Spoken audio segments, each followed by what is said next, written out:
நம்ம நடந்து போகிற பாதை கல்லும் முள்ளுமாக தான் இருக்கும். அதெல்லாம் நம்ம பார்த்து தானே நடந்து போயிட்டுருக்கோம். அதே மாதிரி தான் நம்ம வாழ்க்கையும். ரொம்ப நம்ம கடந்து போய்கிட்டு இருக்க இந்த வாழ்க்கையில் கசப்பான அனுபவங்களும் இருக்கும், ரொம்ப இனிப்பான அனுபவங்கள் நமக்கு இருக்கும். ஒரு விஷயத்தையும் நம்ம கடந்து தான் இன்றைக்கி வந்துட்டுருக்கோம்.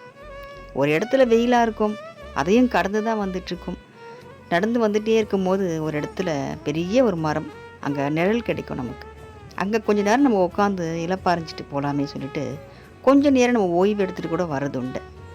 சில பாதை நமக்கு நல்லதாகவும் இருக்கும், சில பாதை நமக்கு கடினமாகவும் இருக்கும். நம்ம எல்லா பாதையும் நம்ம பயணிக்கணும். பயணிக்கிறதுக்கு வழி காட்டுவார் நம்ம முருகர். எதுவாக இருந்தாலும் சரி, கஷ்டம் என்ற பேச்சுக்கே இடம் கிடையாது. கஷ்டத்துக்கே நம்ம கஷ்டம் கொடுப்போம். அது கடினமாக இருந்தால் என்ன, அது நமக்கு ரொம்ப சௌகரியமாக இருந்தாலும் என்ன, நம்மளால் அந்த பாதையை கடந்து போக முடியும். ரொம்ப காஞ்சி விரத்தியான ஒரு மணல், மழை வந்தால் எப்படி இருக்கும்?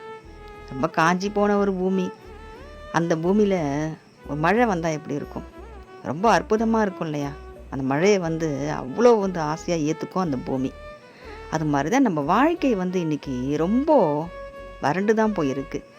முருகன் எனும் மழை இப்போ பொழிஞ்சிட்ருக்காரு. நம்ம அதில் நனைஞ்சிட்ருக்கோம், குளிர போகிறோம், நல்லா நம்ம செழிப்பாக வரப்போகிறோம். அதில் நமக்கும் ஒரு வாழ்க்கை, முருகன் கொடுக்குற வாழ்க்கை ரொம்ப ரொம்ப சிறப்பாக இருக்கும், ரொம்ப அமைதியாக இருக்கும்.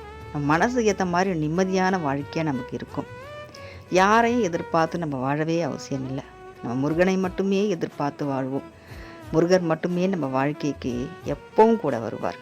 நம்ம இறுதி வரைக்கும் முருகனே கூட இருந்து நம்ம வாழ்க்கையை நல்லபடியாக முடிச்சு வைப்பார்.